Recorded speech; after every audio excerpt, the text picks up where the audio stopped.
nothing reported. না, এ ধরনের কোনো থ্রেট, সুনির্দিষ্ট কোনো থ্রেট নেই। তো আমি যেটি বলেছি যে আমরা সব কিছু মাথায় রেখেই আমাদের নিরাপত্তা পরিকল্পনা সাজিয়ে থাকি।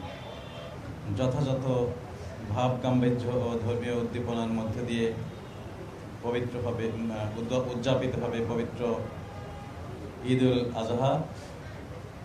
ঢাকা মহানগরীর প্রধান জামাত এবং জাতীয় জামাত অনুষ্ঠিত হবে জাতীয় ঈদগাহ ময়দানে সকাল 7টায়। মহামান্য রাষ্ট্রপতি, মন্ত্রিপরিষদের সদস্যবর্গ, কূটনৈতিক কোরের সদস্যবৃন্দ এবং বিশিষ্ট ব্যক্তিবর্গ এই জাতীয় ঈদগাহে নামাজ পড়বেন। এটি ছাড়া আমাদের জাতীয় মসজিদ বাইতুল মোকাররমেও আলাদা আলাদা 5টি জামাতের ব্যবস্থা করা হয়েছে। ঢাকা মহানগরীতে এই জামাত সহ সকল জামাতের জন্য নিরাপত্তা ব্যবস্থা গ্রহণ করা হয়েছে।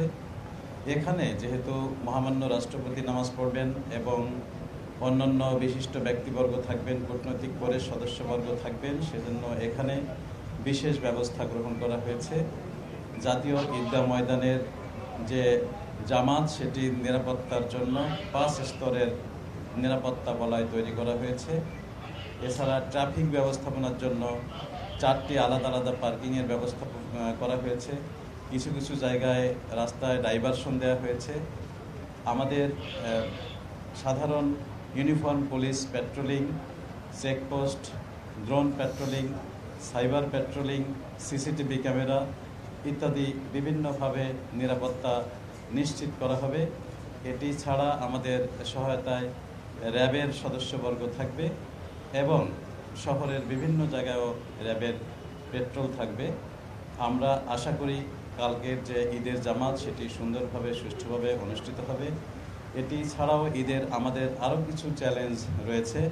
এটি কোরবানির ঈদ, সেজন্য সারা শহরে প্রায় 25 লক্ষ কোরবানির পশু কোরবানি দেওয়া হবে।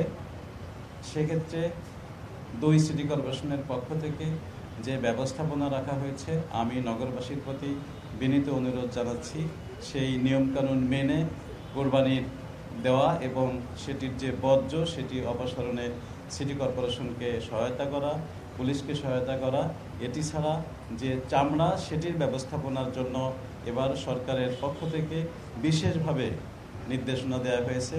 পুলিশ এবং সিটি কর্পোরেশন যৌথভাবে সেখানে কাজ করবে, কোনোভাবে যাতে চামড়া পাচার হতে না পারে। এছাড়া কোনো দালাল ফড়িয়া চক্র যাতে এটিতে কোনো অব্যবস্থাপনা সৃষ্টি করতে না পারে, সেজন্য পুলিশের পক্ষ থেকে ব্যবস্থা গ্রহণ করা হয়েছে এবং সকল থানাকেন্দ্রিক সেই ব্যবস্থাটি থাকবে। যে কোনো লোক এ ধরনের কোনো সমস্যার সম্মুখীন হলে আমরা অনুরোধ জানাচ্ছি তারা যেন সংশ্লিষ্ট থানায় যোগাযোগ করেন।